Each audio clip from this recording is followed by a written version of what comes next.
Hello guys, welcome back to the channel. তো Lucknow super জায়ান্টসের কাছে জেতা ম্যাচ 4 রানে হারার পর শুক্রবার আবারও মাঠে নামছে কেকেআর টিম।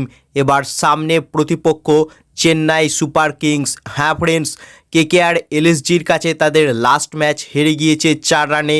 অন্যদিকে সিএসকে তারাও কিন্তু হারের হ্যাট্রিক করে ফেলেছে।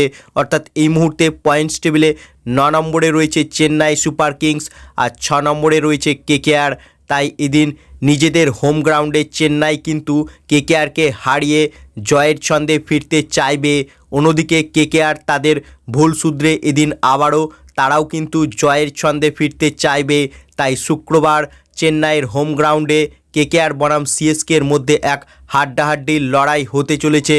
তো লখনৌর বিরুদ্ধে এদিন কেকেআর টিম যে ভুলগুলো করেছিল সেই ভুলগুলো কিন্তু চেন্নাইয়ের বিরুদ্ধে করতে চাইবে না কেকেআর টিম।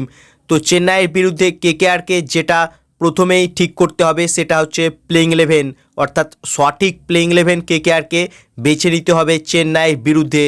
কারণ কেকেআরের প্লেইং 11-এ এখন যেটা সমস্যা হচ্ছে সেটা হচ্ছে 4 নম্বর বিদেশি প্লেয়ারকে নিয়ে। অর্থাৎ 4 নম্বর বিদেশি প্লেয়ার হিসেবে কেকেআরের একাদশে কে নিয়মিত খেলবে সেটাই কিন্তু এখনও ঠিক করে উঠতে পারেনি কেকেআর টিম। তারা কিন্তু লাগাতার স্পেন্সার জনসনকে ব্যাক করছে আর স্পেন্সার জনসন লাগাতার কেকেআরকে ডোবাচ্ছে। অর্থাৎ স্পেন্সার জনসনের কোনো ইম্প্যাক্ট নেই কেকেআর টিমের জন্য। অর্থাৎ না ইকোনমিক্যাল বল করতে পারছে না উইকেট তুলতে পারছে, তবুও তাকেই কিন্তু ব্যাক করছে কেকেআর টিম। আর এনরিক নকিয়া সে যদি ফিটই নয় তাহলে তাকে কেন স্কোয়াডে নিয়ে এসেছে কেকেআর? তার রিপ্লেসমেন্ট নেওয়া উচিত ছিল। আর মঈন আলী সে ঠিকঠাক পারফর্ম করার সত্ত্বেও মঈন আলীকে ব্যাক করছে না কেকেআর টিম। অর্থাৎ যে ম্যাচগুলোতে মঈন আলী খেলেছে সেই ম্যাচগুলোই কেকেআর জিতেছে, আর যে ম্যাচে মঈন আলী খেলেনি সেই ম্যাচেই হেরেছে কেকেআর টিম। আরসিবির বিরুদ্ধে প্রথম ম্যাচে মঈন আলী খেলেনি, কেকেআর হেরেছে। রাজস্থানের বিরুদ্ধে মঈন আলী খেলেছিল, কেকেআর জিতেছিল। মুম্বাইয়ের বিরুদ্ধে মঈন আলী খেলেনি, কেকেআর হেরেছে। এবং হায়দ্রাবাদের বিরুদ্ধে মঈন আলী কেকেআরের প্লেইং 11-এ খেলেছিল আর কেকেআর ম্যাচ জিতেছিল। লখনৌর বিরুদ্ধে মঈন আলী কেকেআরের একাদশে খেলেনি আর কেকেআর ম্যাচ হেরেছে।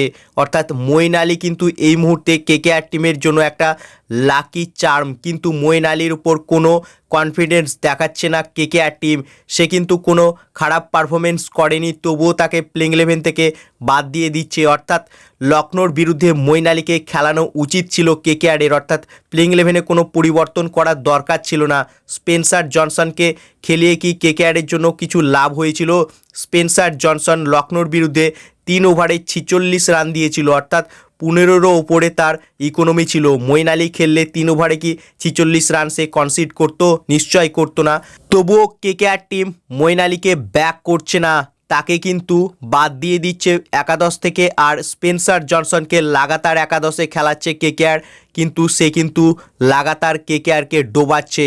অর্থাৎ মঈন আলীর উপর কোনো কনফিডেন্স দেখাচ্ছে না কেকেআরের কোচেরা। ইভেন ক্যাপ্টেন রাহানেও হায়দ্রাবাদের বিরুদ্ধে মঈন আলীকে তারা খেলিয়েছিল, কিন্তু 1 ওভারও বল দেয়নি মঈন আলীকে হায়দ্রাবাদের বিরুদ্ধে কেকেআর টিম। কিন্তু সেই ম্যাচটি কেকেআর জিতেছিল, তাই খুব একটা চর্চা হয়নি এই বিষয়টিকে নিয়ে। কিন্তু লখনৌর বিরুদ্ধে মঈন আলীকে খেলানো উচিত ছিল কেকেআরের। সব মিলিয়ে আগের ম্যাচের ভুল শুধরে চেন্নাইয়ের বিরুদ্ধে পরবর্তী ম্যাচে মঈন আলীকে আবারও একাদশে নিয়ে আসতে পারে কেকেআর টিম। এছাড়াও কেকেআরের ডাগ আউটে কিন্তু বসে রয়েছে আরও এক অলরাউন্ডার রোবমান পাওয়েল, সেও কিন্তু তার সুযোগের অপেক্ষায় রয়েছে। তবে সব মিলিয়ে চেন্নাইয়ের বিরুদ্ধে স্পেন্সার জনসনকে পুরোপুরি একাদশ থেকে বাদ দেওয়া উচিত। তাকে আর কোনো ম্যাচে খেলানো উচিত নয় কেকেআর টিমের। তার জায়গায় মঈন আলীকেই লাগাতার খেলাতে হবে, আর না হয় রোবমান পাওয়েল, এনরিক নকিয়া এদের দিকে দেখতে হবে।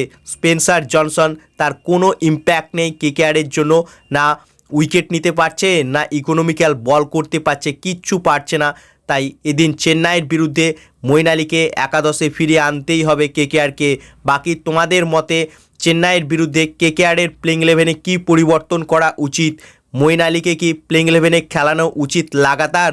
তোমাদের কি মতামত এ বিষয়ে তা কমেন্টে জানাও। এবং ভিডিওটি ভালো লাগলে ভিডিওটিকে করো লাইক, এবং আইপিএল ও কেকেআর সম্বন্ধে আরও আপডেট পাওয়ার জন্য চ্যানেলকে করো সাবস্ক্রাইব। ধন্যবাদ।